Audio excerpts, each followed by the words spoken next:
অনুভূতি শব্দকথায় আপনাদের স্বাগতম। ইফরিতের প্রেম পর্ব 148। জাভিয়ান মাথা নিচু করে দাঁড়িয়েছিল। রাজসভার ভারী নীরবতার মাঝেও তার কণ্ঠ স্থির। আমি আপনার আদেশ অমান্য করেছি, এটা সত্যি, কিন্তু আমি ইজাকে ভালোবাসি বলে তাকে বাঁধাতে যাইনি। সে ধীরে মাথা তোলে। আমি গিয়েছিলাম আমাদের সম্মান রক্ষার জন্য। সেরাত সিংহাসনে হেলান দিয়ে বসেছিল। তার সরু চোখ স্থির হয়ে থাকে জাভিয়ানের ওপর। সেই দৃষ্টি যেন কারোর ভেতরটা পড়ে ফেলতে পারে। জাভিয়ান আবার বলে, ইফরিতদের সম্মান কতটুকু আমি জানি না, কিন্তু আমাদের জাত তাদের থেকে অনেক উপরে। আমার হবু স্ত্রীকে অপহরণ করার পরও যদি আমি চুপ করে বসে থাকতাম, তাহলে সেটা শুধু আমার অপমান না, আমাদের পুরো জাতির অপমান হতো। তার কণ্ঠ ধীরে কঠিন হয়ে ওঠে। আমরা এত শক্তিশালী হয়েও সাধারণ জিনদের কাছে হারতে পারি না। আমি সব দিক বিবেচনা করেই সিদ্ধান্ত নিয়েছি। সেরাত কোনো উত্তর দেয় না, শুধু সিংহাসনের হাতলে রাখা আঙুল দিয়ে ধীরে ধীরে নিজের আংটিটা ঘোরাতে থাকে। কয়েক মুহূর্ত নীরব থাকার পর সে শান্ত গলায় বলে ওঠে, জাভিয়ান, আমি তোমার বাবা নাকি তুমি আমার? জাভিয়ান থিমে যায়। সেরাত এবার আংটি ঘোরানো বন্ধ করে সরাসরি তাকায় তার দিকে। বলো তো, আমি তোমাকে ইজার সাথে বিয়ে দিয়েছি কেন? জাভিয়ান এক মুহূর্ত দেরি না করে উত্তর দেয়, অমর পাথরের জন্য। ঠিক। সেরাত ধীরে মাথা নাড়ে। বিয়ে শেষ হয়েছে, এবার অমর পাথরে মনোযোগ দাও। কিভাবে সেটা উদ্ধার করা যায় সেই পরিকল্পনা করো। তার গলা ঠান্ডা, হিসেবি। ইফরিতদের ঝামেলায় আর কোনো কারণ ছাড়া জড়াবে না। তাদের সঙ্গে যা করার প্রয়োজন করো, কিন্তু আমার চাই অমর পাথর। জাভিয়ান চুপচাপ মাথা নিচু করে, জি। সেরাত হাতের ইশারায় তাকে চলে যেতে বলে। তারপর নিজে আবার সিংহাসনের দিকে ফিরে যেতে যেতে থামে। পেছন ফিরে না তাকিয়েই বলে ওঠে, আর রাজকুমারীর উপর নজর রাখবে। জাভিয়ানের চোখ সামান্য সরু হয়ে আসে। সেরাত ধীরে বসে পড়ে নিজের আসনে। সে এখন আমাদের পরিবারের অংশ হলেও সে কিন্তু এখনও নিজের রাজ্যের প্রতি বেশি আনুগত্য। তার ঠোঁটে হালকা তাচ্ছিল্যের হাসি ফুটে ওঠে। সে যেন আমাদের জন্য বিপদ না হয়ে দাঁড়ায়। একটু থেমে আরও নিচু গলায় বলে, আর তাকে স্ত্রী হিসেবে কম, নিজের পরিকল্পনার গুটি হিসেবে বেশি দেখো। জাভিয়ানের হাত অগোচরে শক্ত হয়ে যায়। আঙুলের গিঁট সাদা হয়ে ওঠে, কিন্তু মুখে কিছুই প্রকাশ পেতে দেয় না সে মাথা নিচু করেই বলে, যেমন আপনি চান বাবা। তারপর ঘুরে ধীরে ধীরে কক্ষ থেকে বেরিয়ে যায়। জাভিয়ানের চলে যাওয়ার পর আবার নীরব হয়ে পড়ে সভাকক্ষ। সেরাত গালে হাত রেখে কিছুক্ষণ চুপচাপ বসে থাকে। তারপর ধীরে প্রায় নিজের সাথেই বলে ওঠে, তোমার পরিণতিও যেন তোমার চাচার মতো না হয় জাভিয়ান। তার কণ্ঠে মমতা নেই, আছে কেবল ঠান্ডা তাচ্ছিল্য। কারণ সে খুব ভালো করেই বুঝতে পারছে তার ছেলে সেই মানবীর প্রতি দুর্বল হয়ে পড়ছে, ঠিক যেভাবে বহু বছর আগে তার ভাই দুর্বল হয়েছিল। আর সেই দুর্বলতার কারণেই সেরাত নিজ হাতে তাকে হত্যা করতে পেরেছিল। অন্যদিকে আধা এখনও মাহিরকে ছাড়তে নারাজ। তার হাত যেন এখনও অদৃশ্যভাবে মাহিরকে আটকে রেখেছে। ঠিক তখনই জেহারের ঠান্ডা কণ্ঠ ভেসে আসে, তো রাজকুমারী আধা মানুষের প্রেমে হাবুডুবু খাচ্ছে। চারপাশ মুহূর্তেই নিস্তব্ধ হয়ে যায়। সবাই তাকায় আধার দিকে। আধার চোখ সরু হয়ে আসে। সে ঠান্ডা গলায় বলে, আমি কোনো মানুষকে ভালোবাসি না। জেহার ঠোঁট বাঁকায়, তাহলে মাহিরের প্রতি এই আচরণকে কি বলবে? আধা এক সেকেন্ডও দেরি না করে উত্তর দেয়, মাহিরকে আমি শুধু নিজের করে চাই। ইস্কন্দর এতক্ষণ চুপচাপ দাঁড়িয়েছিল। এবার সে অবশেষে বলে ওঠে, তাহলে তুমি মাহিরকে বাঁচিয়েছিলে? তার চোখে স্পষ্ট বিস্ময়। কিন্তু ভালো বা না বাসো, তাকে বাঁচালে কেন? আধার মুখে কোনো কোমলতা আসে না, মানবতা দেখিয়ে না, ভালোবেসেও না। সে ধীরে মাহিরের দিকে তাকায়, শুধু নিজের করে পাওয়ার জন্য বাঁচিয়েছি। জেহারের চোখ অন্ধকার হয়ে ওঠে। সে বুঝে গেছে আধা আশিক জিনে পরিণত হচ্ছে। এমন জিনেরা ভয়ঙ্কর। তারা ভালোবাসুক বা না বাসুক, যাকে নিজের বলে মেনে নেয় তাকে আর ছাড়ে না। মৃত্যু ছাড়া তাদের আলাদা করা প্রায় অসম্ভব। আর সমস্যাটা এখানেই, জেহার চাইলেও আধাকে হত্যা করতে পারবে না। সে মুরাদের মেয়ে, মুরাদ কখনো সেটা হতে দেবে না। আবার মাহিরকে আধার কাছে রেখেও দেওয়া যায় না, কারণ বাদশাহ আরকানকে এখনও সেটা মেনে নেবে না। পুরো রাজ্য যুদ্ধ শুরু করবে মাহিরকে ফিরিয়ে আনতে। মানে এখন শক্তির চেয়ে বুদ্ধির প্রয়োজন বেশি। জেহারকে এমন পথ খুঁজতে হবে যেখানে আধাকেও থামানো যাবে, মাহিরকেও বাঁচানো যাবে, আর তার নিজের পরিকল্পনাও নষ্ট হবে না। এরই মধ্যে মাহির হঠাৎ আধাকে ধাক্কা দিয়ে সরিয়ে দেয় নিজের থেকে। পাগল মেয়ে কোথাকার! সে রাগে ফুসফুসে বলে ওঠে, কতবার বলেছি আমি তোমার সাথে থাকব না? আমি আমার পরিবারের সঙ্গে থাকতে চাই। আমি তোমার হব কোন দুঃখে? আমার থেকে দূরে থাকো। কথা শেষ করেই সে জেহারের দিকে এগোতে নেয়, কিন্তু আধা সঙ্গে সঙ্গে চিৎকার করে ওঠে, তুমি যেতে পারবে না মাহির। মুহূর্তের মধ্যেই মাহিরের সামনে বিশাল এক প্রাচীর তৈরি হয়ে যায়। পথ পুরো বন্ধ হয়ে যায়। আধা ধীরে ধীরে তার দিকে এগিয়ে আসে। তার চোখে ভয়ঙ্কর জেদ। তুমি আমার না হলে সবাই মরবে। তার কণ্ঠ কেঁপে ওঠে উন্মাদনায়। সব ধ্বংস করে দেব আমি। এটা আধা মুরাদিয়ার ওয়াদা। মাহিরের রাগ এবার বিস্ফোরিত হয়। তার শরীরের চারপাশে সোনালি ধোঁয়ার মতো শক্তি দৃশ্যমান হতে শুরু করে। অনুমতি ছাড়া আমাকে চুমু খেয়েছ, অপহরণ করেছ, বন্দি করে রেখেছ, আর ভাবছ আমি তোমার হয়ে যাব? সে আধার দিকে ঝুঁকে দাঁতে দাঁত চেপে বলে, কোনোদিনও না। আধা একটুও বিচলিত হয় না, বরং ঠান্ডা গলায় বলে, আগে তুমি চুমু খেয়েছিলে। বলেছি তো সেটা ভুল ছিল, আমি হুঁশে ছিলাম না। একদম গলা উঁচু করবে না। হঠাৎ আধা মাহিরের চিবুক শক্ত করে চেপে ধরে। তার চোখ ভয়ঙ্কর ঠান্ডা। আমার সামনে কেউ গলা উঁচু করার সাহস দেখায় না, তুমিও দেখাবে না। সে এগিয়ে আসে মাহিরের দিকে। তোমাকে চাই বলে এই না যে তোমার অসম্মানজনক আচরণ মেনে নেব। মাহির এবার সত্যি রেগে যায়। সে শক্ত করে আধার কবজি চেপে ধরে নিজের মুখ থেকে সরিয়ে দেয়। আমাকে বাধ্য করো না কিছু করতে। তার চোখ জ্বলছে রাগে, কারণ আমি রেগে গেলে ভালো হয় না। এক পা সামনে এগিয়ে আসে সে। আর আমাকে শিক্ষা দেওয়ার আগে নিজের আচরণ দেখো। মাহিরের কণ্ঠ এবার ভারী হয়ে ওঠে। আমি আহিয়ান মাহির, ইফরিত রাজ্যের রাজকুমার। চারপাশের বাতাস যেন বদলে যায়। আমি যা হতে চাই তাই হব, আর যা করতে চাই সেটাই করব। মাহির একটু থেমে ধীরে বলে, আমি কোনো সাধারণ মানুষ না যাকে সহজে পেয়ে যাবে তুমি। একটু থেমে ধীরে বলে, আমাকে পেতে হলে চরম মূল্য দিতে হবে। আধার চোখে পাগলামির ঝিলিক নেমে আসে। আমি সব করতে রাজি। তার ঠোঁটে ধীরে হাসি ফুটে ওঠে। মূল্য যদি হয় সবার জীবন, তবে তাই হোক। কথাটা শেষ করেই আধা হঠাৎ তুড়ি বাজায়। পরের মুহূর্তেই পুরো মাটি কেঁপে ওঠে। চারদিকে ফাটল ধরতে শুরু করে। দেওয়াল ভেঙে যায়, বিস্ফোরণ হতে থাকে একের পর এক। ইস্কন্দর আতঙ্কে চিৎকার করে ওঠে, আল্লাহর দোহাই লাগে আধা থামো। সে মরিয়া হয়ে বলে, বাদশাহ তোমাকে এই শক্তি ব্যবহার করতে নিষেধ করেছেন। উনি জানলে। চুপ! আধা এমন গর্জে ওঠে যে বাতাস কেঁপে ওঠে। আর একটা কথা বললে তোকে আগে মেরে ফেলব। তার চোখ এখন শুধু উন্মাদ জেদ। হয় মাহির আমার হবে, নয়তো কারো না। কথাটা শেষ হতেই মাটি আরও ভয়ঙ্করভাবে ফেটে যায়। জেহার সঙ্গে সঙ্গে মাহিরের দিকে এগোতে যায় তাকে সরানোর জন্য, কিন্তু আধা আবার আক্রমণ করে বসে। মুহূর্তের মধ্যে তাদের লড়াই আবার শুরু হয়ে যায়। ইস্কন্দর দাঁতে দাঁত চেপে চারপাশ দেখে। তারপর আর কোনো উপায় না থেকে সিরাকের দিকে ঘুরে বলে, যাও, গিয়ে আমার বাবাকে খবর দাও। বলো তার পাগল মেয়ে নিয়ন্ত্রণ হারিয়ে সবাইকে মেরে ফেলার চেষ্টা করছে। এখন শুধু উনার উপস্থিতিই এটা থামাতে পারবে। সিরাক একবার তাকায় জেহারের দিকে। জেহার লড়ছে ঠিকই, কিন্তু স্পষ্ট বোঝা যাচ্ছে সে টক্কর দিতে পারলেও একটু হিমশিম খাচ্ছে। কারণ আধা বহু পুরানো জিন। তার জানা জাদু আর কৌশলের অর্ধেকও এখনও শেখেনি জেহার। আর মুরাদের হস্তক্ষেপ ছাড়া এই তাণ্ডব থামানো প্রায় অসম্ভব।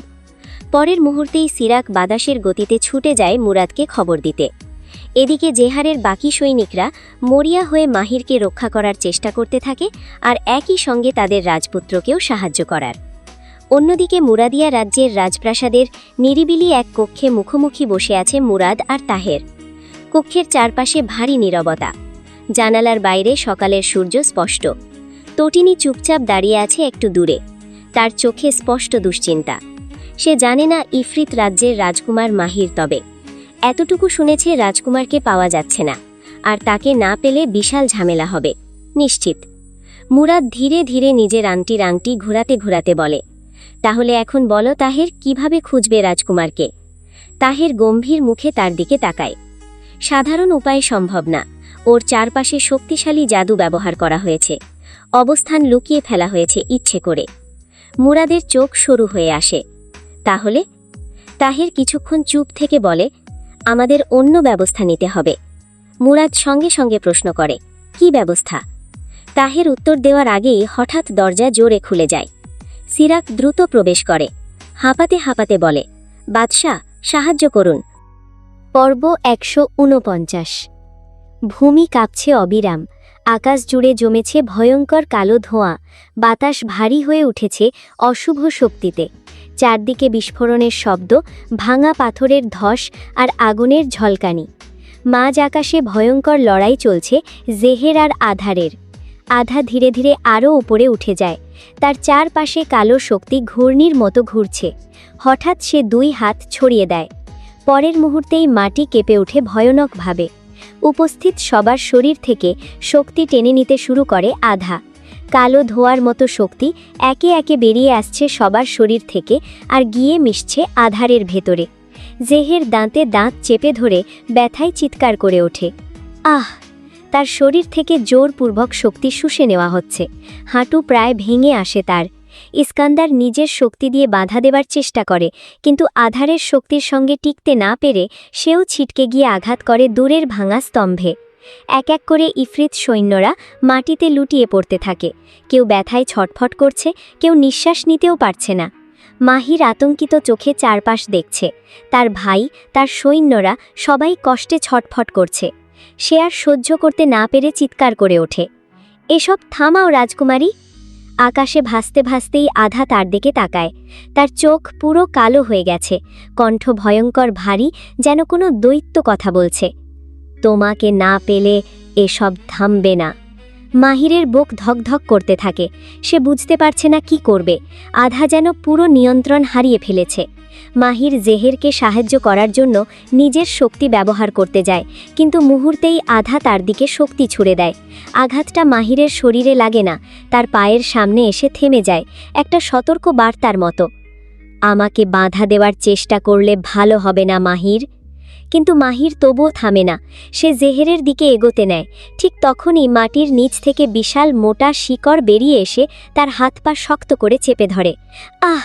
মাহির নড়তে পারে না, যতই ছাড়ানোর চেষ্টা করে শিকড়গুলো ততই শক্ত হয়ে পেঁচিয়ে ধরে তাকে।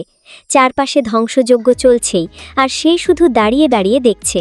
ঠিক তখনই অন্ধকার চিরে পরিচিত এক কণ্ঠ ভেসে আসে, মাহির! মাহির থমকে যায়, সে সামনে তাকিয়ে অবিশ্বাসে জমে যায়, তার ঠোঁট কেঁপে ওঠে। টুটু! ভয়ঙ্কর সেই ধ্বংসস্তূপের মাঝখানে দাঁড়িয়ে আছে তোটনি, তার পরনে সাদা হিজাব আর বোরখা। চারপাশের কালো অন্ধকারের মাঝে তাকে যেন এক টুকরো আলো লাগছে। আধা তোটনিকে দেখা মাত্রই ক্ষেপে ওঠে, তার চোখ ভয়ঙ্কর হয়ে যায়। তোটনি মাহিরের দিকে এগোতে নিতেই আধা হঠাৎ চিৎকার করে ওঠে, না, মাহির আমার! পরের মুহূর্তেই সে তোটনির দিকে ভয়ঙ্কর শক্তি ছুঁড়ে মারে। মাহির আতঙ্কে চিৎকার করে ওঠে, তোটু! তোটনি সেদিকে তাকাতেই জমে যায় নিজের জায়গায়। মাহিরের বুক কেঁপে ওঠে, তার মুখ থেকে শুধু একটা শব্দ বেরিয়ে আসে, আমার তোটু, না! পরের মুহূর্তেই তার শরীর থেকে ভয়ঙ্কর সোনালি আলো বিস্ফোরিত হয়। চাপা থাকা শক্তি যেন হঠাৎ বিস্ফোরিত হয়ে বেরিয়ে আসে, সব শিকড় ছিঁড়ে যায় মুহূর্তে। চোখের পলকে মাহির উড়ে চলে যায় তোটনির দিকে। আধারের শক্তি আঘাত করার আগেই সে তোটনিকে নিজের কোলে তুলে নেয় আর মুহূর্তেই সরে যায় সেখান থেকে। তোটনি ভয়ে কাঁপতে কাঁপতে মাহিরকে শক্ত করে জড়িয়ে ধরে। চারপাশের সবাই স্তব্ধ হয়ে তাকিয়ে থাকে। মাহির আকাশে উড়ছে, তার পুরো শরীর সোনালি আলোয় জ্বলছে, আর তার কোলে তোটনি। তোটনি নিজেও অবাক, সে কখনো মাহিরকে এভাবে দেখেনি। কাঁপা গলায় ফিসফিস করে বলে ওঠে, মাহির! মাহিরের চোখের কঠোরতা মুহূর্তেই নরম হয়ে যায়। সে নিচু হয়ে তাকায় তোটনির দিকে, তার কণ্ঠ কোমল হয়ে আসে, তুমি এখানে কেন তোটু? কিন্তু সে আর কিছু বলার সুযোগ পায় না। আধা উন্মাদের মতো চিৎকার করে আবার আক্রমণ ছুঁড়ে মারে তাদের দিকে। বিকট শব্দে মাহিরের হাত থেকে ছিটকে দূরে চলে যায় তোটনি। তোটনি আতঙ্কে চিৎকার করে ওঠে, মাহির! তোটনি নিচে পড়ে যেতে নিতেই হঠাৎ ঝড়ের গতিতে সামনে এসে হাজির হয় ইস্কান্দার। এক মুহূর্তও দেরি না করে সে তোটনিকে কোলে তুলে নেয় আর মুহূর্তেই সরে যায় অনেক দূরে। মাহিরের হৃদয় যেন সেই মুহূর্তে থেমে গিয়েছিল। তোটনিকে নিরাপদে দেখে তার বুকের ভেতর জমে থাকা আতঙ্ক ধীরে ধীরে রূপ নেয় ভয়ঙ্কর রাগে। সে ধীরে মাথা তোলে, তার চোখে এখন শুধু আগুন। মাহির সরাসরি আধারের দিকে তাকায়, আর পরের মুহূর্তেই ভয়ঙ্কর সোনালি শক্তি ছুঁড়ে মারে তার দিকে। বিকট শব্দে চারপাশ কেঁপে ওঠে। আধা পাল্টা আক্রমণ করে না, সে শুধু নিজের চারপাশে কালো শক্তির ঢাল তৈরি করে আঘাতটা ঠেকিয়ে নেয়। মাহির, থামো। তার কণ্ঠে প্রথমবারের মতো অস্থিরতা স্পষ্ট। আমি তোমাকে আঘাত করতে চাই না। কিন্তু মাহির যেন আর কিছু শুনতেই পাচ্ছে না। সে দাঁতে দাঁত চেপে গর্জে ওঠে, আমি বলেছিলাম না আমার তটু না। পরের মুহূর্তেই সে ঝড়ের গতিতে আধারের সামনে গিয়ে হাজির হয়। কেউ কিছু বুঝতে ওঠার আগেই মাহির এক হাতে আধারের গলা চেপে ধরে তাকে শূন্যে তুলে ফেলে। চারপাশের সবাই স্তব্ধ হয়ে যায়। মাহিরের চোখ রক্তিম হয়ে উঠেছে রাগে। তটুকে কেউ ছুবে না। তার কণ্ঠে এমন ভয়ঙ্কর ক্রোধ ছিল যে আশেপাশের বাতাসও কেঁপে ওঠে। সে আধারের গলায় চাপ আরও বাড়িয়ে দেয়, কিন্তু অবাক করা ব্যাপার, আধা নিজেকে ছাড়ানোর চেষ্টা করে না। বরং সে দুই হাতে মাহিরের কবজি শক্ত করে ধরে আর পাগলের মতো তাকিয়ে থাকে তার দিকে। তার চোখে ভয় নেই, আছে শুধু উন্মাদ এক আসক্তি। ঠোঁটে ধীরে ধীরে হাসি ফুটে ওঠে। মেরে ফেলতে চাও, মেরে ফেলো। সে কষ্টে শ্বাস নিতে নিতে ফিসফিস করে, আমি পরোয়া করি না। তার চোখ আরও গভীর হয়ে ওঠে। কিন্তু যতদিন আমি নিঃশ্বাস নেব, এই দুনিয়ায় তুমি শুধু আমার বলেই পরিচিত হবে। মাহিলার রাগ আরও বেড়ে যায়। সে হঠাৎ আধাকে ছুঁড়ে মারে দূরে। বিকট শব্দে আধারের শরীর গিয়ে আঘাত করে পাথরের দেওয়ালে। পুরো দেওয়াল ভেঙে ধসে পড়ে তার উপর। ইস্কান্দার ধীরে তটনিকে মাটিতে নামিয়ে দেয়। চারপাশে থাকা সবাই এক মুহূর্তের জন্য ভাবে হয়তো সব শেষ, হয়তো এবার আধা থামবে। কিন্তু না, ধ্বংসস্তূপের ভিতর থেকেই হঠাৎ হাসির শব্দ ভেসে আসে। একটা ভয়ঙ্কর অস্বাভাবিক হাসি। ধীরে ধীরে ভাঙা পাথরের নিচ থেকে উঠে দাঁড়ায় আধা। তার পোশাকে ধুলো লেগে আছে, ঠোঁটের কোণ দিয়ে রক্ত গড়িয়ে পড়ছে, তবুও সে হাসছে। সে খুব ধীরে পোশাক থেকে ধুলো ঝাড়তে ঝাড়তে আবার হাঁটতে শুরু করে মাহিরের দিকে। তার চোখ স্থির। কি করলে তোমার রাগ কমবে তা করো, কিন্তু একটা কথা মাথায় রাখো। সে থামে, তার চোখ ধীরে ঘুরে যায় তটনির দিকে। তোমাকে কেড়ে নিতে চাইবে এমন কেউ বেঁচে থাকবে না। কথাটা বলেই আধা নিজের চুলে গোজা লম্বা পিনটা খুলে ফেলে। পরের মুহূর্তেই সেটা তটনির দিকে ছুঁড়ে মারে। পিনটা বাতাস চিরে এগিয়ে যায়, আর তটনির সামনে পৌঁছতেই ভয়ঙ্কর বিস্ফোরণ ঘটে। তটু! মাহির আতঙ্কে ছুটে যেতে নেয়, কিন্তু আধা মুহূর্তেই তার সামনে এসে দাঁড়ায়। সে দুই হাতে মাহিরের হাত শক্ত করে ধরে তাকে আটকে ফেলে। তুমি তাকে বাঁচাতে পারবে না। মাহির তাকে ধাক্কা দিয়ে সরানোর চেষ্টা করে, কিন্তু আধারের শক্তি ভয়ঙ্করভাবে তাকে আটকে রাখে। চারপাশ ধোঁয়ায় ঢেকে যায়। সবাই নিঃশ্বাস আটকে তাকিয়ে থাকে। এত বড় বিস্ফোরণের পর তটনির বেঁচে থাকার কথা না। ধীরে ধীরে ধোঁয়া সরতে শুরু করে, আর সবার চোখ বিস্ময়ে বড় হয়ে যায়। তটনি সম্পূর্ণ অক্ষত দাঁড়িয়ে আছে, আর তার সামনে দাঁড়িয়ে আছে বাদশাহ মুরাদ। তার এক হাত সামনের দিকে প্রসারিত। সেই হাত থেকেই উজ্জ্বল শক্তির ঢাল তৈরি হয়ে তটনিকে রক্ষা করেছে। মুরাদের পাশেই দাঁড়িয়ে আছে তাহের। মুহূর্তের মধ্যে পুরো পরিবেশ বদলে যায়, আর প্রথমবারের মতো আধারের মুখের রং পাল্টে যায়। মারিদ রাজ্যে ভোর পেরিয়ে সকাল অনেকটা গড়িয়ে গেছে। রাজপ্রাসাদের করিডোরে হালকা সোনালি আলো ছড়িয়ে আছে, কিন্তু রাজকুমার জাভিয়ানের কক্ষে এখনও নীরবতা। বাসর ঘরের দরজার বাইরে কয়েকজন দাসী নিঃশব্দে দাঁড়িয়ে আছে। কেউ ভেতরে প্রবেশ করার সাহস করছে না, কারণ ভোরেই জাভিয়ান কঠোর কণ্ঠে আদেশ দিয়ে দিয়েছে, ইজা ঘুমাচ্ছে, তাকে বিরক্ত করলে ভালো হবে না।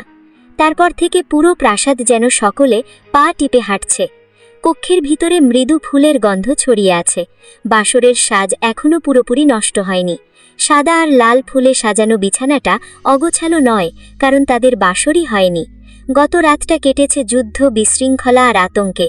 আর এখন ইজা নিশ্চিন্তে ঘুমিয়ে আছে। ক্লান্ত শরীরটা আধা আধি জড়িয়ে আছে নরম চাদরে। তার মুখে অদ্ভুত শান্তি। দীর্ঘ ধকলের পর অবশেষে হয়তো সে নিরাপদ অনুভব করছে। আর তার পাশেই শুয়ে আছে জাভিয়ান। ভোর থেকে এখন পর্যন্ত এক মুহূর্ত চোখ বন্ধ করেনি সে। সে শুধু তাকিয়ে আছে ইজার দিকে। ঘুমন্ত অবস্থায় তার নিঃশ্বাসের সঙ্গে বুকের ধীরে ওঠানামা, এলোমেলো চুল, শান্ত মুখ, সবকিছু যেন এক ধ্যানে দেখছে জাভিয়ান। গত একদিন সে জেগে আছে। কত খোঁজ, কত যুদ্ধ, কত পাগলামি, সব শেষে অবশেষে এই মেয়েটা তার স্ত্রী হয়েছে। ভাবতেই তার বুকের ভেতর অদ্ভুত এক শান্তি নামে। সে পেরেছে, নিজেকে দেওয়া কথা রাখতে পেরেছে, নিজের পছন্দের নারীকে নিজের জীবনের অংশ করতে পেরেছে। এবার সময় সংসার করার। জাভিয়ান ধীরে হাত বাড়িয়ে ইজার কপালে আলতো চুমু খায়, তারপর খুব স্বাভাবিক ভঙ্গিতে পাশ থেকে তাকে জড়িয়ে ধরে। তার মুখ এসে থামে ইজার গলার কাছে, এক হাত শক্ত করে রাখা ইজার শরীরের উপর, যেন ঘুমের মাঝেও কেউ তাকে ছিনিয়ে নিতে না দেবে। কক্ষের ফুলের গন্ধ ধীরে ধীরে মিলিয়ে যাচ্ছে, কিন্তু জাভিয়ানের ভেতরের অনুভূতি যেন আরও গভীর হচ্ছে। ইজাকে পাওয়ার জন্য সে কত কিছু করেছে, আর প্রয়োজন হলে আরও করবে, কারণ সে ইজাকে চায় যে করেই হোক। তার ঠোঁটে ধীরে ছোট্ট হাসি ফুটে ওঠে।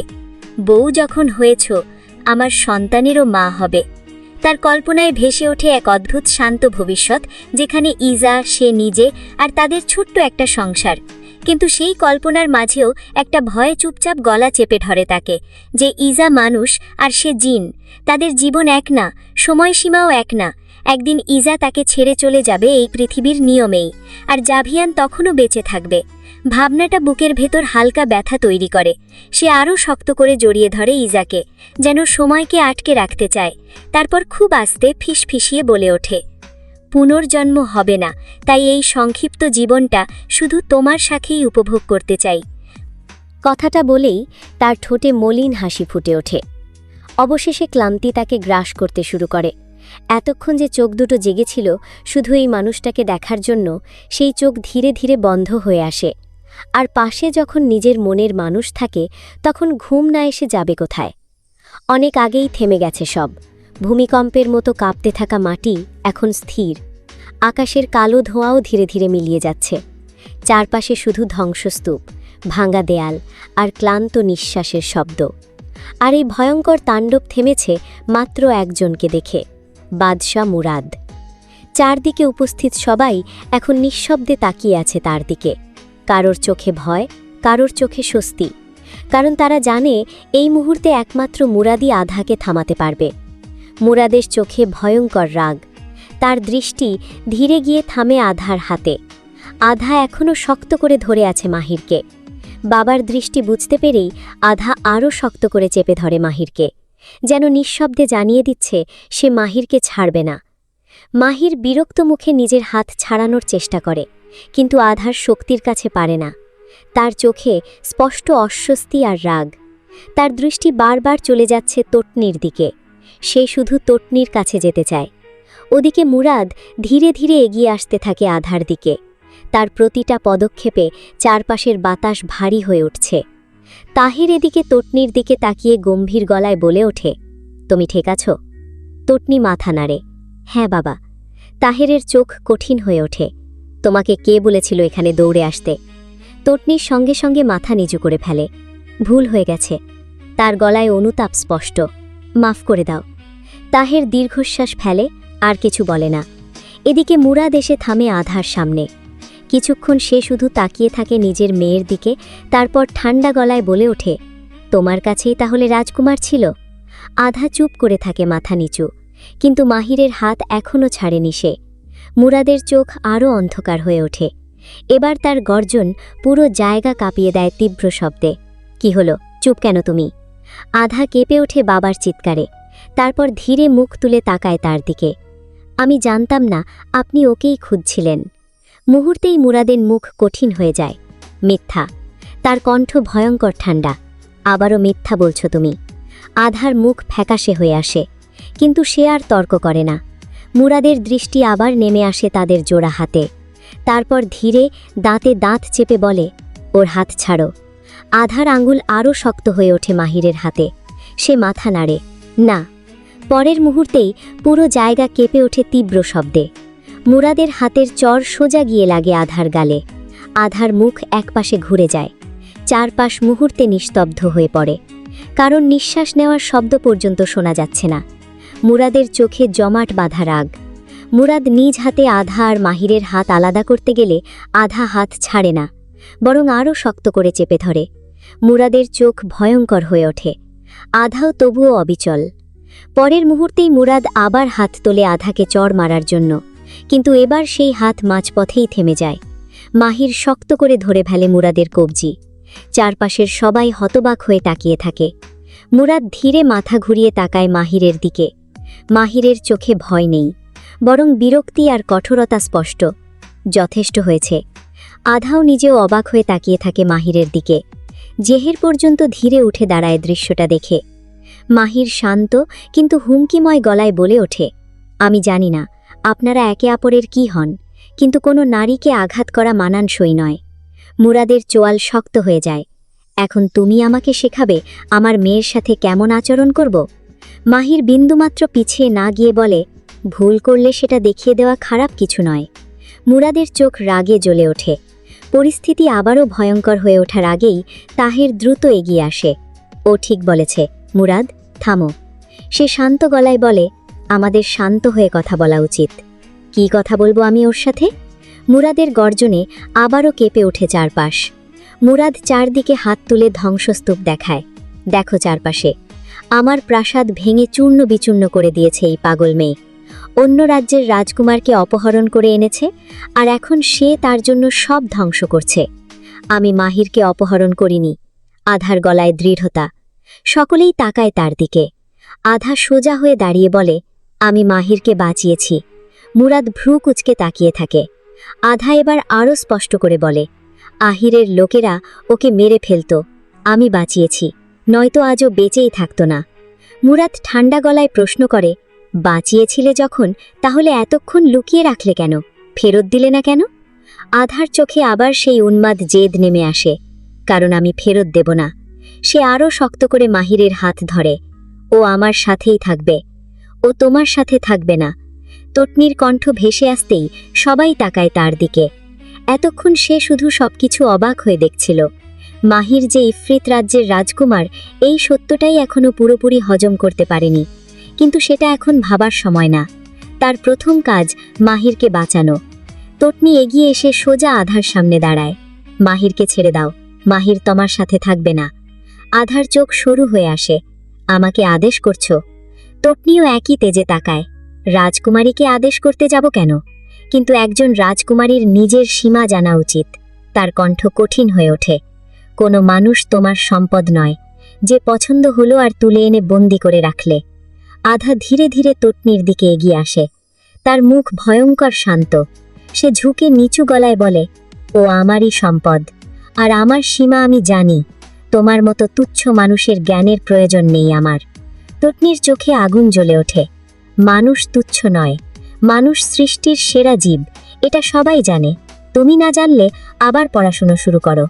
জেহের মুখ চেপে হাসি আটকানোর চেষ্টা করে। তটনি থামে না। আর কাউকে জোর করে পাওয়া যায় না। মাহির স্পষ্ট বলছে সে তোমার সাথে থাকবে না। আধার কণ্ঠ বরফের মতো ঠান্ডা হয়ে যায়। আমার রাজ্যে শুধু আমার ইচ্ছাই চলে, অন্য কারো না। আধা আরও ঝুঁকে আসে তটনির দিকে। চলে যাও, আমাকে উপদেশ দিতে এলে জিভ টেনে ছিঁড়ে ফেলব। তটনি একটুও পিছায় না। পারলে হাত লাগিয়ে দেখাও। দুজনের চোখে তখন একই রকম জেদ আর আগুন। মাহির একবার তাকায় তটনির দিকে, তো একবার আধার দিকে। তার অবস্থা এমন যেন ভুল জায়গায় আটকে গেছে। সে গলা খাঁকড়িয়ে সাবধানে বলে, তোমরা থামো। দুজনেই একসাথে তার দিকে তাকিয়ে বলে ওঠে, চুপ থাকো। মাহির সঙ্গে সঙ্গে চুপ হয়ে যায়। এক পাশে আধা, অন্য পাশে তটনি। তার মুখের অবস্থা দেখে জেহের হেসে ওঠে। এবার সব পরিষ্কার তার কাছে। সে এতদিন ভেবেছিল মাহির তরুণীধিকে পছন্দ করে, অথচ আসল ব্যাপার হলো এই তটনি নামের মেয়েটা। মানে মাহির তার পথে বাধা হবে না। কিন্তু মজার বিষয় অন্য জায়গায়। আধা মাহিরকে ছাড়বে না, আর এই তটনিও দেখে মনে হচ্ছে সহজে সরে যাওয়ার মেয়ে নয়। সিরাক নিচু গলায় জেহেরকে জিজ্ঞেস করে, রাজকুমার, এবার কি হবে? জেহের ঠোঁট বাঁকিয়ে উত্তর দেয়, নারীদের ঝগড়ার মাঝে ঢুকতে নেই। সে মজা নিয়ে তাকায় সামনে। তারা আমাদের চেয়েও ভয়ঙ্কর লড়াই করতে পারে। আমাদের অস্ত্রের আঘাতের চেয়েও তাদের মুখের আঘাত বেশি ঘাতক। মুরাদ আর তাহের দুজনেই অবাক হয়ে তাকিয়ে আছে নিজেদের মেয়েদের দিকে। তাহের শেষমেশ এগিয়ে এসে তটনির কাঁধে হাত রাখেন। তটনি, থামো, আমরা আছি তো। তটনি তবুও মাহিরের দিকেই তাকিয়ে বলে, বাবা, এর থেকে মাহিরকে ছাড়ান। মাহির এর সাথে থাকবে না। মাহির আমাদের সাথে বাড়ি ফিরবে। আধা তাচ্ছিল্যের হাসি দেয়, পারলে নিয়ে দেখাও ওকে। আধা, মাহিরকে ছাড়ো।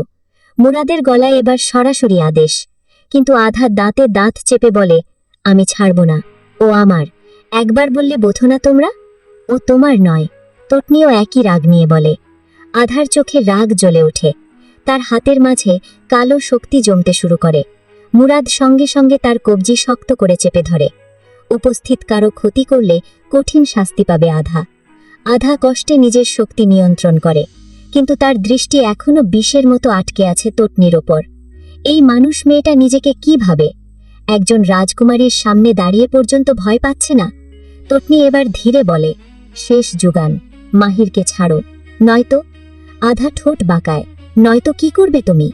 তোমার মতো মানুষ আমায় মারবে? তটনির কণ্ঠ নিচু হয়ে আসে। তার চেয়েও খারাপ কিছু। চারপাশে উপস্থিত সবাই কৌতূহলী হয়ে ওঠে। একটা মানুষ মেয়ে আধার মতো জিনকে কি করতে পারে?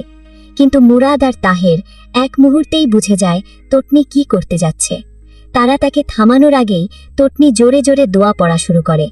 প্রথম কয়েকটা শব্দ শুনেই আধা থমকে যায়। তারপর ধীরে ধীরে তার চোখ বড় হয়ে ওঠে। পরের মুহূর্তেই সে যন্ত্রণায় কেঁপে ওঠে। আহ!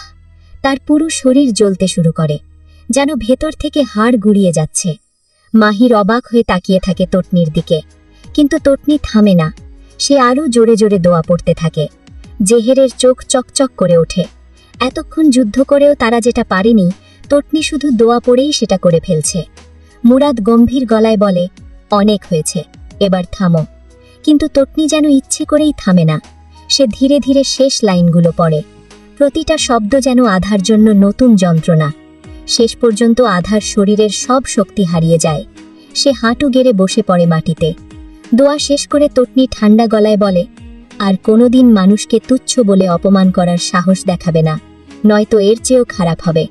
আধা দাঁতে দাঁত চেপে তাকিয়ে থাকে তার দিকে, চোখে এমন দৃষ্টি যেন সুযোগ পেলেই ছিঁড়ে ফেলবে। কিন্তু তটনি আর পাত্তা দেয় না। সে আধার সামনেই মাহিরের দিকে তাকিয়ে বলে, চলো। মাহির এক সেকেন্ডও দেরি করে না। চুপচাপ তটনির পেছন পেছন হাঁটতে শুরু করে। পেছন থেকে আধার কণ্ঠ কেঁপে ওঠে, মাহির, তুমি যাবে না। তার চোখ ভিজে উঠেছে রাগ আর হতাশায়। আমি তোমাকে আমার জন্য বাঁচিয়েছি, তুমি আমার হবে। আমি তোমার পিছু ছাড়ব না মাহির। মাহির পেছনে তাকাতে নিলে তটনি কড়া গলায় বলে ওঠে, সামনে তাকাও, পেছনে তাকাবে না, ওকে ইগনোর করো। মাহির সঙ্গে সঙ্গে ঢোক গিলে সামনে তাকায়। আচ্ছা। জেহের গা জ্বালানো হাসি দিয়ে মাহিরের পেছন পেছন হাঁটতে শুরু করে। তার সঙ্গে যায় সিরাকও। পেছনে আধা এখনও চিৎকার করছে, কিন্তু সে আর উঠতে পারছে না। শেষ পর্যন্ত তাহের অসহায় হয়ে একটা দোয়া পড়ে। পরের মুহূর্তেই আধা অজ্ঞান হয়ে মাটিতে লুটিয়ে পড়ে। মুরাদ গভীর হতাশ নিঃশ্বাস ফেলে তাহেরের দিকে তাকায়। দুজনেই ভাবে অবশেষে সব শেষ। কিন্তু ঠিক তখনই ধপ করে শব্দ হয় পাশে। ইস্কান্দারও অজ্ঞান হয়ে মাটিতে পড়ে যায়। আর ইস্কান্দারকে পড়ে যেতে দেখেই মুরাদের বুক থেকে অদ্ভুত এক দীর্ঘশ্বাস বেরিয়ে আসে। মুরাদিয়া রাজ্যের প্রধান প্রাসাদের ভেতরের পরিবেশটা অস্বাভাবিক রকম ভারী হয়ে আছে। চারদিকে সৈন্যদের কড়া পাহারা। অন্ধকার প্রাসাদ আধ ভাঙা অবস্থায় পড়ে আছে সেখানেই, আর তারা প্রধান প্রাসাদের একটা কক্ষে সকলে বসে আছে। জেহেরের লোকদের আরেক দিকে নিয়ে যাওয়া হয়েছে চিকিৎসার জন্য। জেহেরের সাথে সিরাক পাশেই বসে আছে। জেহেরের ক্ষতস্থানে রাজবৈদ্য ওষুধ লাগিয়ে দিচ্ছেন। সকলেই চুপচাপ রয়েছে, কেউ কোনো কথা বলছে না। তবে সবার মনেই অনেক প্রশ্ন। মাহির চুপচাপ বসে আছে তটনির সামনে। তার মাথায় এখনও ঘুরছে কিছুক্ষণ আগের ঘটনা, আধার ভয়ঙ্কর শক্তি, আর তারপর তটনির কয়েকটা দোয়া পড়ে তাকে থামিয়ে দেওয়া। অবশেষে সে তটনির দিকে তাকিয়ে জিজ্ঞেস করল, তুমি আধাকে থামালে কিভাবে? তটনি একটু অস্বস্তি নিয়ে তাকায় তার দিকে। পুরোপুরি থামায়নি, শুধু দুর্বল করেছি। কিন্তু করলি কিভাবে? তটনি ধীরে বলে, আমার বাবা হুজুর, ছোটবেলা থেকেই ওনাকে রুকিয়া করতে দেখেছি। জিন, বদনজর এসব নিয়ে কাজ করেন। ওনার সাথে থাকতে থাকতে কিছু দোয়া আমিও শিখে গেছি। সে ছোট্ট নিঃশ্বাস ফেলে বলে, আর আজ ওগুলোই পড়েছিলাম। কিন্তু তুমি এখানে আসলে কি করে? আমার বাবা আর বাদশাহ মুরাদ পুরনো বন্ধু, তাই ছোট থেকে এখানে অনেকবার এসেছি আমি। মাহির কিছুক্ষণ চুপ করে তাকিয়ে থাকে তটনির দিকে, তারপর নিচু গলায় বলে, তোমাকে দেখে তো মনে হয় না তুমি ভয় পাও। তটনির সঙ্গে সঙ্গে বলে ওঠে, ভয় পাইনি কে বলল? আমি তো ভয়ে মরেই যাচ্ছিলাম। জেহের পাশে হালকা হেসে ফেলে, ভয় পেয়েও জিনদের সামনে দাঁড়ানোর সাহস সবাই দেখাতে পারে না। তটনি এবার মাহিরের দিকে তাকায়, আচ্ছা, তুমি সত্যি ইফরিত রাজকুমার?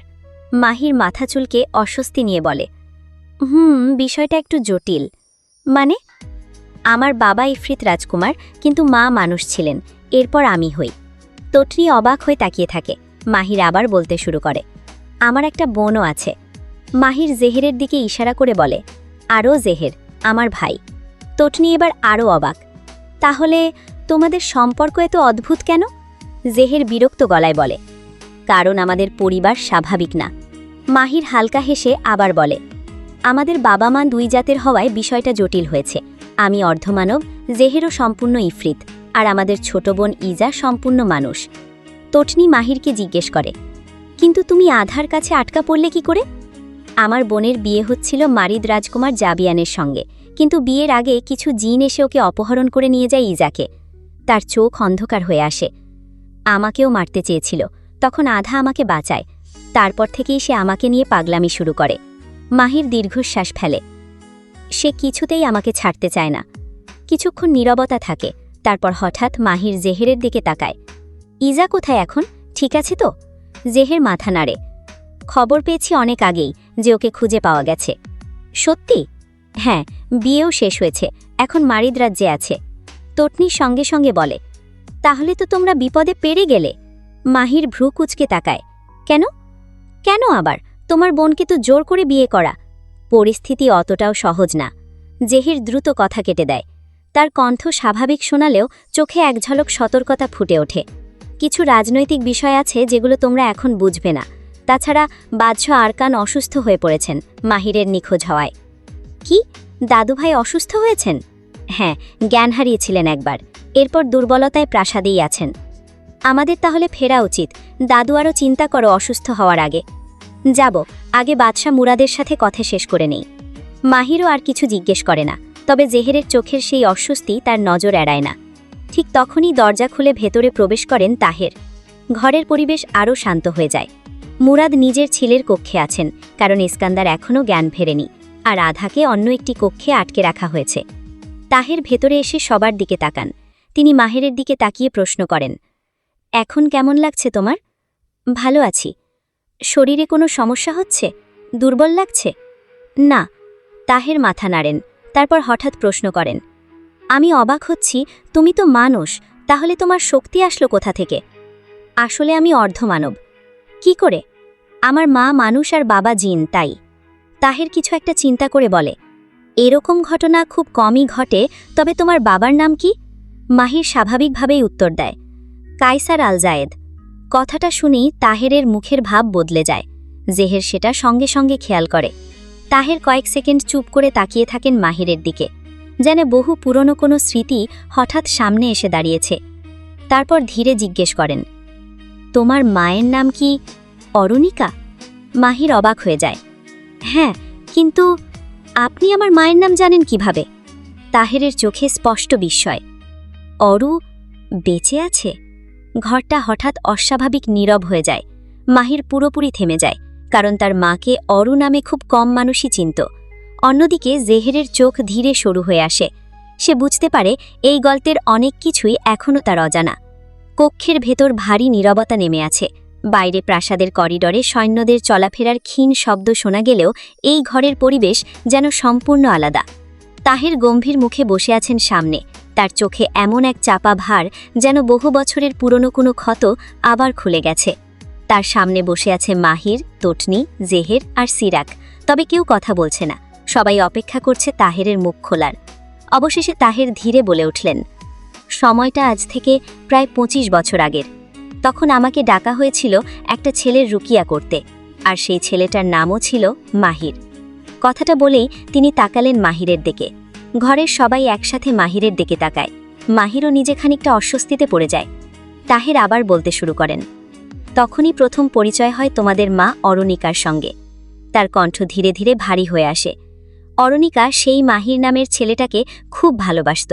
ছেলেটাকে বাঁচানোর জন্য সে আমাকে কত অনুরোধ করেছিল তা বলে বোঝাতে পারবো না। তটনি চুপচাপ শুনছে। সিরাক সামান্য ঝুঁকে বসেছে আগ্রহ নিয়ে, আর জেহেরের দৃষ্টি স্থির তাহেরের মুখে। কিন্তু মাহিরের অবস্থা তখন খুব খারাপ ছিল।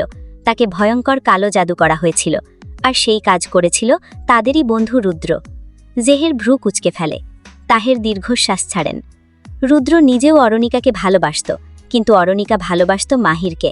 খুব দ্রুতই তারা একে অপরকে নিজেদের মনের কথা বলার পরিকল্পনা করছিল, আর সেটা হলেই হয়তো বিয়েও হয়ে যেত। তার চোখে হালকা তিক্ততা ফুটে ওঠে। রুদ্র সেটা মেনে নিতে পারেনি, তাই সে কালো জাদু করে ইফরিত রাজকুমার কায়সারকে ডাকে। ঘরের পরিবেশ যেন আরও ভারী হয়ে ওঠে। কায়সার এসে মাহিরকে নিজের নিয়ন্ত্রণে নেয়, কিন্তু একটা ভুল হয়ে যায়। তাহের থামে কয়েক সেকেন্ড। কায়সার অরুণিকাকে দেখে ফেলে। অরুণিকা মাহিরকে কায়সার ভর করে রাখার সময় কায়সারকে মাহির ভেবে নিজের মনের সব কথা খুলে বলে, যে সে কতটা ভালোবাসে মাহিরকে আর তার সাথে সংসার করতে চায়। মাহির ধীরে সোজা হয়ে বসে। তাহের নিচু গলায় বলেন, আর তখন থেকেই কায়সার অরুণিকাকে চাইতে শুরু করে। তটনির চোখ বড় হয়ে যায়। তাহেরের কণ্ঠ থামে না। এরপর কায়সার দাবি করে অরুণিকাকে তার হাতে তুলে দিতে হবে, নয়তো সে মাহিরকে ছাড়বে না। ঘরের নীরবতা আরও গভীর হয়ে যায়। তাহের পুরনো স্মৃতি মনে করে ধীরে চোখ নামিয়ে ফেলেন। অরুণিকা শেষ পর্যন্ত রাজি হয়েছিল মাহিরকে বাঁচানোর জন্য। তার কণ্ঠে কষ্ট স্পষ্ট। কথা ছিল শুধু এক রাতের জন্য অরুণিকা কায়সারের হবে, তারপর কায়সার চলে যাবে। জেহেরের চোখ এবার ধীরে সরু হয়ে আসে। কায়সার কথা রেখেছিলেও, কিন্তু পরে আবারও ফিরে আসে, কারণ তখন অরুণিকার গর্ভে ছিল কায়সারের সন্তান। কিন্তু অরুণিকা জানতেও না। সিলাক ধীরে ফিসফিস করে, রাজকুমার মাহির? তাহের মাথা নাড়েন। হ্যাঁ, কায়সার ফিরে এসেছিল নিজের সন্তানকে নিতে, আর অরুণিকাকেও। তার কণ্ঠ এবার কঠিন হয়ে ওঠে। সেই সময় ও আমাদের সঙ্গে ভয়ঙ্কর লড়াই করেছিল, অনেক ক্ষতি করেছিল চারপাশে, কিন্তু শেষ পর্যন্ত আল্লাহর কালামের সামনে টিকতে পারেনি।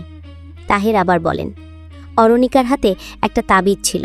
সেই তাবিজের জন্য কায়সার তাকে জোর করে নিয়ে যেতে পারত না, কারণ ওই তাবিজ জিনদের পক্ষে খোলা অসম্ভব ছিল। জেহেরের মনে হঠাৎ তরুনিধির কথা ভেসে ওঠে। তাহির সেই একই তাবিজ তো তরুনিধিকেও দিয়েছে, যেটা জিনদের কাছে ভয়ঙ্কর। প্রথমে শুধু সন্তানকে নিয়ে যাওয়ার কথা ছিল, কিন্তু সময় যত যাচ্ছিল কায়সার তত অরুণিকাকে নিয়ে উন্মাদ হয়ে উঠছিল। তাহের চোখ বন্ধ করে ফেলেন এক মুহূর্তের জন্য। অথচ অরুণিকা তাকে ঘৃণা করত, কারণ তার প্রথম ভালোবাসা মাহিরের মৃত্যুর জন্য সে কায়সারকেই দায়ী মনে করত, আর কায়সার আংশিক দায়ীও ছিল। ঘরের বাতাস ভারী হয়ে ওঠে। তারপর সেই দিন আসে, অরুণিকার প্রথম সন্তান জন্ম নেয়।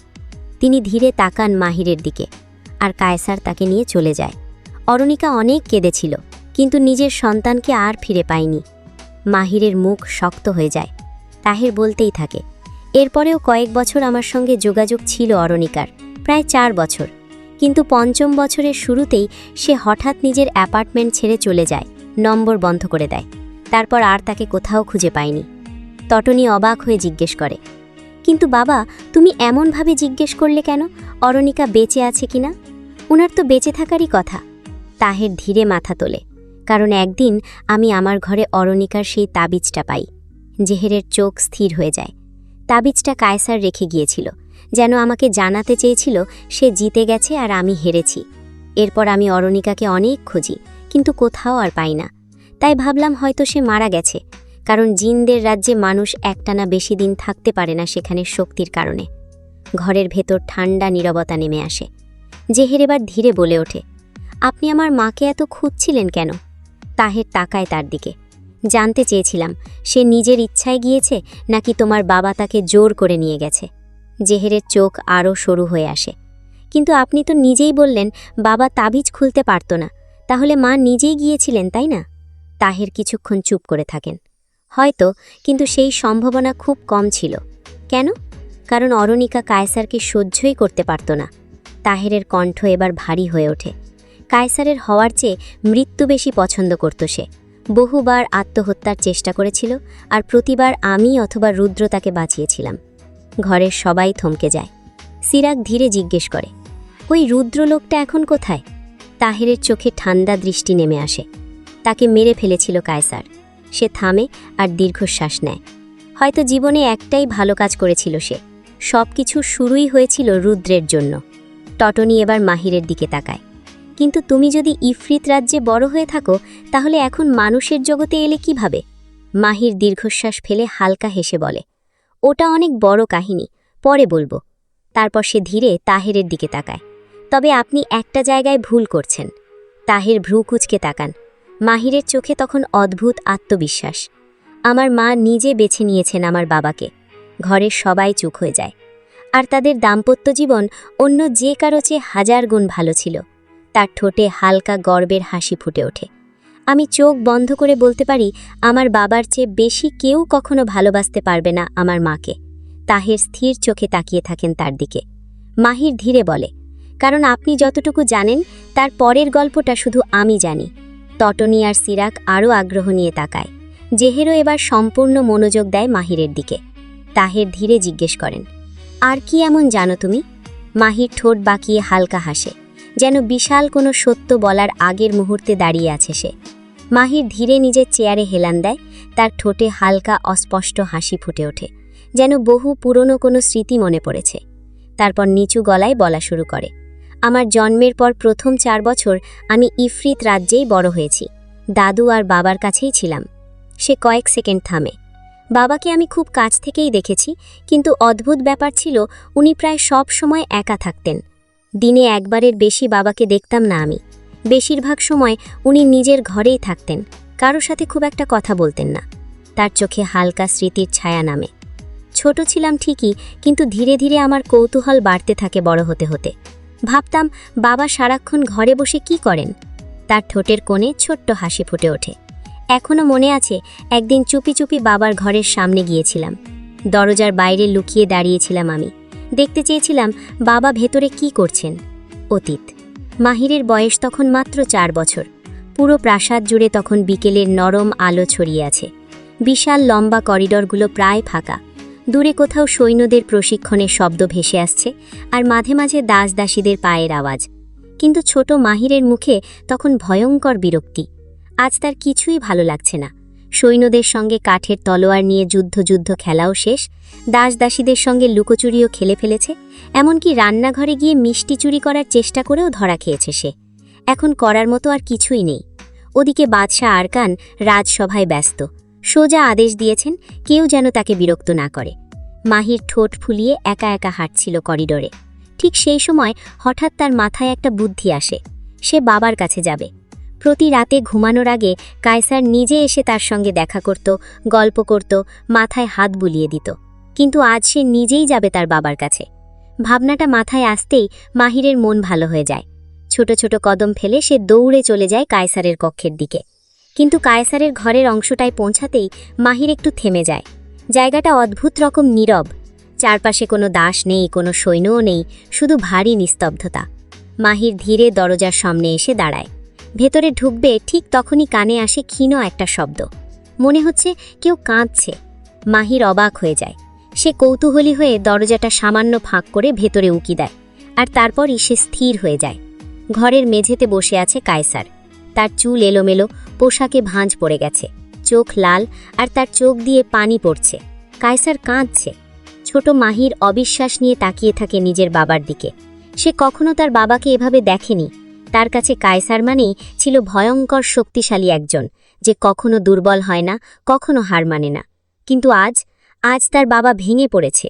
কায়সারের হাতে শক্ত করে ধরা একটা ছবি, আর কান্নার মাঝেও সে বারবার একই নাম উচ্চারণ করছে, অরু। তার কণ্ঠ কেঁপে উঠছে, আমার অরু। ছোট মাহির কিছুই বুঝতে পারে না, শুধু অবাক চোখে তাকিয়ে থাকে নিজের বাবার দিকে।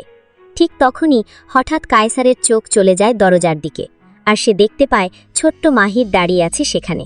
ধরা পড়ে যেতেই মাহির ভয় পেয়ে যায়। তার মনে হয় এখন হয়তো বাবা রাগ করবে। সে দ্রুত সরে যেতে নিলে কায়সারের কণ্ঠ ভেসে আসে, মাহির। মাহির সঙ্গে সঙ্গে থেমে যায়। ছোটবেলা থেকেই সে অসম্ভব ভদ্র ছিল। কায়সারের প্রতিটা কথা তার কাছে আদেশের মতো। কায়সার যদি বলতো এখানে বসে থাকতে, তবে ঘন্টার পর ঘন্টা নড়ত না সে। কায়সার ধীরে উঠে দাঁড়ায়, তারপর এগিয়ে এসে মাহিরের সামনে থামে। তুমি এখানে কি করছো? মাহিরের সবচেয়ে বড় অস্ত্র ছিল তার মিষ্টি হাসি। যখনই বুঝত বকা খাওয়ার সম্ভাবনা আছে, সঙ্গে সঙ্গে এমন মিষ্টি করে হাসত যে আশেপাশের সবাই গলে যেত। এবারও তার ব্যতিক্রম হলো না। মাহির ছোট্ট করে হেসে বলে, তোমার কথা মনে পড়ছিল বাবা, তাই দেখতে এসেছি। কায়সারের চোখের দৃষ্টি মুহূর্তে নরম হয়ে যায়। সে কোনো কথা না বলে নিচু হয়ে মাহিরকে কোলে তুলে নেয়। কোলে উঠতেই মাহির স্বভাবমতো তার বাবার গলা জড়িয়ে ধরে। কায়সার আবার আগের জায়গায় গিয়ে বসে পড়ে, তবে এবার তার কোলে বসে আছে ছোট্ট মাহির। মাহির ছোট্ট হাত দিয়ে কায়সারের চোখের পানি মুছে দেয়। তারপর নিষ্পাপ গলায় জিজ্ঞেস করে, তুমি কাঁদছিলে বাবা? কায়সার কয়েক সেকেন্ড চুপ থাকে, তারপর আর অস্বীকার করে না। হ্যাঁ। মাহির ছোট্ট ঠোঁট গোল করে ফেলে। কেন? দাদুভাই কি তোমাকে বকেছে? কায়সার হালকা হতাশ নিঃশ্বাস ছাড়ে। না। তাহলে? কায়সার আবার ছবিটার দিকে চলে যায়, তার কণ্ঠ ভেঙে আসে। বাবার মন ভালো নেই। কেন? কায়সার ধীরে মাহিরের মাথায় হাত বুলিয়ে দেয়। কারণ তোমার মাম্মার কথা খুব মনে পড়ছে। মাহির কয়েকবার চোখ পিটপিট করে তাকিয়ে থাকে তার দিকে। মাম্মা? শব্দটা যেন তার কাছে অচেনা, কারণ যতবারই সে নিজের মায়ের কথা জিজ্ঞেস করেছে সবাই এড়িয়ে গেছে। কেউ অন্য প্রসঙ্গ তুলেছে, কেউ তাকে ভুলিয়ে দিয়েছে। আর বাদশাহ আরকান, তিনি তো এই প্রশ্ন একদম সহ্য করতে পারতেন না। মাহিরের বিস্মিত মুখটার দিকে কিছুক্ষণ কায়সার তাকিয়ে থাকে, তারপর ধীরে নিজের হাতে ধরা ছবিটা তার সামনে তুলে ধরে। এই যে তোমার মাম্মা। ছোট মাহির কৌতূহলী চোখে ছবিটার দিকে তাকায়। ছবিতে এক হাস্যোজ্জ্বল নাহি ক্যামেরার দিকে তাকিয়ে আছে, তার চোখে প্রাণ খোলা উজ্জ্বলতা, ঠোঁটে নিখুঁত হাসি। বাতাসে উঠছে চুলের কিছু অংশ, যেন ছবিটার ভিতর থেকেই আনন্দ ছড়িয়ে পড়ছে। সে আর কেউ নয়, অরুণিকা। ছবিটা তোলা হয়েছিল কায়সারের সঙ্গে তার দেখা হওয়ারও প্রায় 1 বছর আগে। তখনও অরুণিকার জীবনে অন্ধকার নেমে আসেনি। তখনও সে এতটা ভাঙা ছিল না। আগের অরুণিকা ছিল প্রাণবন্ত, হাসি খুশি, আলো ছড়ানো এক মেয়ে। আর এখনকার অরুণিকা খুব কম হাসে। বেশিরভাগ সময় শুধু শূন্য দৃষ্টিতে তাকিয়ে থাকে, যেন ভিতর থেকে ধীরে ধীরে নিঃশেষ হয়ে যাচ্ছে। এই ছবিটা কায়সার লুকিয়ে নিজের সঙ্গে নিয়ে এসেছিল সেদিন, যেদিন সে মাহিরকে নিয়ে চিরতরে ইফরিত রাজ্যে ফিরে আসে। মাহির ছোট্ট হাত বাড়িয়ে ছবির ফ্রেমে আলতো হাত বুলিয়ে দেয়। তার চোখ জলজল করছে। মাম্মা। জীবনে প্রথমবার নিজের মাকে দেখছে সে। শব্দটার মধ্যেই অদ্ভুত বিস্ময়, আনন্দ আর অচেনা টান মিশে আছে। কায়সার স্থির চোখে ছবিটার দিকে তাকিয়ে থাকে। তার দৃষ্টিটা এত গভীর, যেন ওই কাগজের ভিতরেই তার পুরো পৃথিবীটা বন্দী। তারপর ধীরে নিচু গলায় জিজ্ঞেস করে, সুন্দর না? মাহির দ্রুত মাথা নাড়ে। অনেক সুন্দর। এরপরেই প্রশ্নের বন্যা শুরু হয় মাহিরের। মাম্মা এখন কোথায়? আমরা মাম্মার সাথে দেখা করি না কেন? মাম্মা এখানে থাকে না কেন? মাম্মার সাথে কবে দেখা করব? প্রতিটা প্রশ্নের সঙ্গে সঙ্গেই কায়সারের বুকটা যেন আরও ভারী হয়ে ওঠে। এই ভয়টাই সে সব সময় পেত। মাহির একবার নিজের মাকে দেখে ফেললে আর থামবে না, বারবার জানতে চাইবে, মাকে কাছে চাইবে, দূরত্বের কারণ জানতে চাইবে। কায়সার ধীরে মাহিরের কপালে চুমু খায়, তারপর তাকে পাশে টেনে জড়িয়ে ধরে। অনেকক্ষণ চুপ থাকার পর নিচু গলায় বলে, অন্য একদিন বলবো এসব। তার চোখ এখনও ছবির উপর স্থির। তবে তোমার মা যেখানেই আছে, ভালো আছে। মাহির নিষ্পাপ চোখে তাকিয়ে জিজ্ঞেস করে, আমাদের ছাড়া? কথাটা ছুরির মতো গিয়ে বেঁধে কায়সারের বুকে। হয়তো সত্যি অরুণিকা ভালো আছে তাদের ছাড়া, আবার হয়তো না। কিন্তু কায়সার তো তাকে ছেড়েই এসেছিল তার ভালো থাকার জন্য। কায়সার চুপ করে থাকে, কোনো উত্তর দিতে পারে না। ছোট মাহিরও আর প্রশ্ন করে না। সে কিছুক্ষণ ছবিটার দিকে তাকিয়ে থেকে আবার জিজ্ঞেস করে, মাম্মা কেমন ছিল বাবা? এই প্রশ্নে কায়সারের চোখের দৃষ্টি বদলে যায়। মনে হয় যেন বহুদিন পর কোনো হারানো বসন্ত ছুঁয়ে গেছে তাকে। তার ঠোঁটে ধীরে খুব ক্ষীণ একটা হাসি ফুটে ওঠে। তোমার মা খুব সুন্দর ছিল। সে থামে। শুধু দেখতে না, তার মনটাও ছিল সুন্দর। তার কণ্ঠ ধীরে ধীরে নরম হয়ে আসে। তোমার মা যখন হাসত, মনে হতো আমার চারপাশে বসন্তের হাওয়া বইছে। মাহির মুগ্ধ হয়ে শুনছে। আর যখন মন খারাপ করত, তখন মনে হতো পুরো আকাশে কালো মেঘ জমে গেছে। কায়সারের চোখে তখন স্পষ্ট স্মৃতির ছায়া। তোমার মা রাগ করলে খুব মিষ্টি লাগত, ইচ্ছে করেই রাগাতাম মাঝে মাঝে। তার ঠোঁটে হালকা হাসি ফুটে ওঠে। রেগে গেলে খুব সাহসী হয়ে যেত তোমার মা। যদিও এমনিতেও কম সাহসী ছিল না, সত্যি কথা বলতে কোনো ভয় পেত না তেমন। সে হঠাৎ নিচু স্বরে যোগ করে, আমিও ভয় পেতাম তোমার মাকে। মাহির সঙ্গে সঙ্গে হেসে ওঠে। তুমিও ভয় পেতে? তার চোখে স্পষ্ট অবিশ্বাস। তার ভয়ঙ্কর শক্তিশালী বাবা যে কাউকে ভয় পায় না, সে নাকি তার মাকে ভয় পেত ভাবতেই হাসি চলে আসে মাহিল্লোর। কায়সারও হেসে ফেলে। তবে সেটা আনন্দের হাসি না, ওটা ছিল হারিয়ে যাওয়া সোনালি অতীতকে মনে করার হাসি। মাহির আবার প্রশ্ন করে, মাম্মার কি কি পছন্দ ছিল বাবা? কায়সারের চোখে এবার অদ্ভুত কোমলতা নেমে আসে। তোমার মায়ের ফুল খুব পছন্দ ছিল।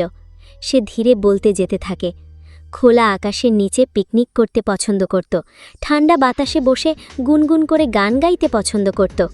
তার কণ্ঠে স্মৃতির উষ্ণতা মিশে যায়। বৃষ্টির সময় 1 কাপ চা ছিল তোমার মায়ের সবচেয়ে প্রিয় জিনিস। মাহির মন দিয়ে শুনছে। কায়সারের চোখে তখন দূরের এক পৃথিবী ভাসছে। খুব ভালো চা বানাতো তোমার মা। তার ঠোঁট কেঁপে ওঠে। তোমার মায়ের হাতের চায়ের গন্ধ পুরো বাড়িতে ছড়িয়ে যেত। ছোট মাহির যেন নিজের বাবার কথার সঙ্গে সঙ্গে সেই দৃশ্যগুলো কল্পনা করতে শুরু করে। বৃষ্টি পড়ছে, খোলা জানালার পাশে বসে আছে তার মা, হাতে ধোঁয়া ওঠা চায়ের কাপ, আর তার বাবা চুপচাপ তাকিয়ে আছে তার দিকে। কায়সার অনেকক্ষণ নীরবে ছবিটার দিকে তাকিয়েছিল। তার আঙ্গুল ধীরে ধীরে ছুঁয়ে যাচ্ছিল অরুণিকার মুখ। যেন শুধু একটা ছবি না, তার পুরো পৃথিবীটা ধরে আছে সে।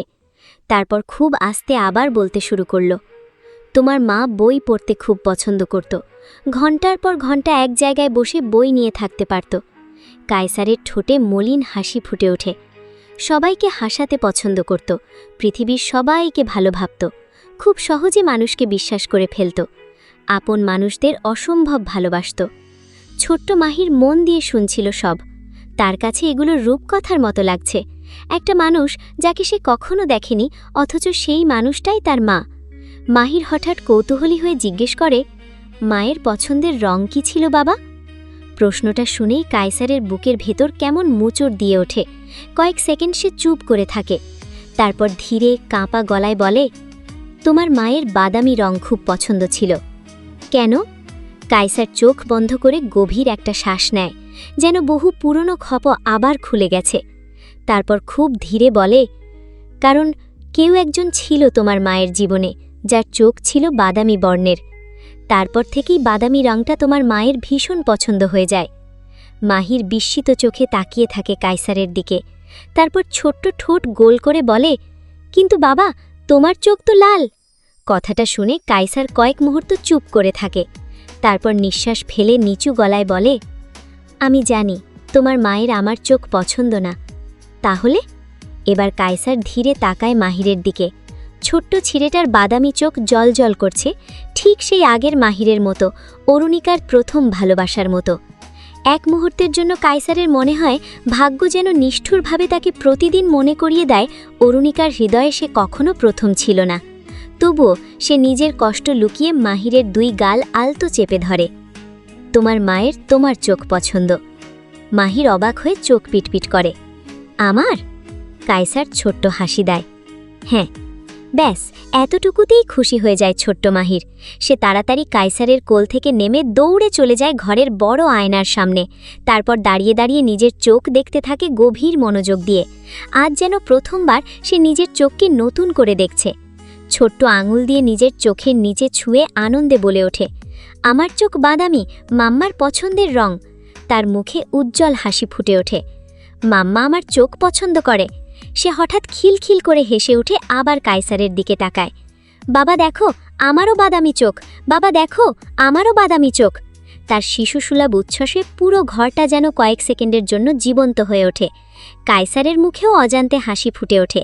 সে এক দৃষ্টিতে তাকিয়ে থাকে ছোট্ট মাহিরের দিকে। তারপর ধীরে তার দৃষ্টি নেমে আসে হাতের ছবিটার ওপর। ছবির ভেতর অরুণিকা এখনও হাসছে, আর বাস্তবে সেই হাসিটাই হয়তো সবচেয়ে বেশি মিস করে কায়সার। কায়সার ঘুমিয়েছিল গভীর প্রশান্তিতে। দিনের দীর্ঘ ক্লান্তি আর কিছুক্ষণ আগে মাহিরের সাথে কাটানো হালকা আনন্দ সব মিলিয়ে তার শরীরটা অবশেষে হাল ছেড়ে দিয়েছিল। বিছানার পাশে বসে থাকা ছোট্ট মাহির কিছুক্ষণ তার বাবার দিকে তাকিয়ে রইল। নিশ্চিত হলো কায়সার সত্যিই ঘুমিয়ে গেছে। ধীরে ধীরে সে বিছানার ওপর উঠে বসে। তার চোখে এখনও চাঞ্চল্যতা, ঘুমের কোনো ইচ্ছে নেই। সে আলতো করে কাঁথাটা টেনে কায়সারের গায়ে ঢেকে দেয়। ছোট্ট হাতে যতটা সম্ভব যত্ন নিয়ে বাবাকে ঢেকে দেয় সে, যেন ঠান্ডা না লাগে। কায়সারের মুখে তখনও অর্ধচেতন ঘুমের ভেতর অরুণিকার নামের ছায়া লুকিয়ে আছে। মাহির সেটা বুঝতে পারে না, শুধু বাবাকে নিরাপদ দেখেই স্বস্তি পায়। সে খুব আস্তে কায়সারের কপালে চুমু দিয়ে ফিসফিস করে বলে, বাবা ঘুমাও। তারপর বিছানা থেকে নেমে দরজার দিকে ছোট ছোট পা ফেলে এগিয়ে যায়। দরজার হাতল ধরতেই থেমে যায় সে। সামনে দাঁড়িয়ে আছে আরকান, 2 হাত বুকের ওপর গুজে, শান্ত কিন্তু পর্যবেক্ষণী দৃষ্টি নিয়ে। আরকান কিছু বলতে মুখ খুলতেই মাহির দ্রুত নিজের ঠোঁটে আঙ্গুল রাখে। বাবা ঘুমাচ্ছে, জোরে কথা বলো না। আরকান ভ্রু কুঁচকে নিচু স্বরে জিজ্ঞেস করে, তুমি এখানে কি করছো? মাহির একদম স্বাভাবিক ভঙ্গিতে উত্তর দেয়, বাবাকে ঘুম পাড়াচ্ছিলাম। আরকান একটু সন্দেহের দৃষ্টি দেয় মাহিরের দিকে। তাই নাকি? একদম, মাহির মাথা নেড়ে নিশ্চিত করে। তারপর হঠাৎ হাসি ফুটে ওঠে মুখে। চলো, তোমাকেও ঘুম পাড়াবো। আরকান সঙ্গে সঙ্গে মুখ বাঁকায়। আমি ঘুমাবো না। মাহির এক মুহূর্তও থামে না, তার ছোট্ট হাতটা শক্ত করে আরকানের হাত ধরে ফেলে। না, তুমি ঘুমাবে। আরকান কিছু বলার সুযোগই পায় না। মাহির তাকে টেনে নিতে নিতে খুব স্বাভাবিক গলায় বলে, চলো দাদুভাই, আমরা একসাথে ঘুমাবো। আজকের গল্পটি আপনাদের কেমন লাগলো? ভালো লাগলে লাইক, কমেন্ট, শেয়ার, সাবস্ক্রাইব করে পাশে থাকবেন। আবার দেখা হবে পরবর্তী ভিডিওতে। টাটা।